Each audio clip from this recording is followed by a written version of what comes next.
alarm device and the emergency alert system. During potentially dangerous weather situations, specially built receivers are automatically activated to warn of the impending severe weather and or hazards.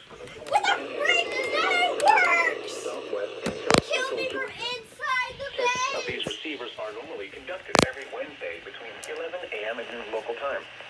When there is a threat of or existing severe weather in the area on Wednesday, Then I the test is died! postponed until the next available non-severe Grayson, join that.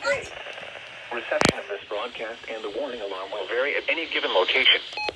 To provide the most consistent warning, the alarm will be activated for watches and warnings affecting the Florida Panhandle, Alabama, Southwest, and South Central Georgia.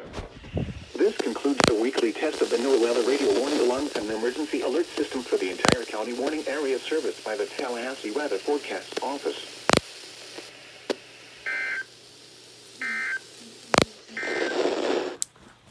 Whoa, I just noticed this!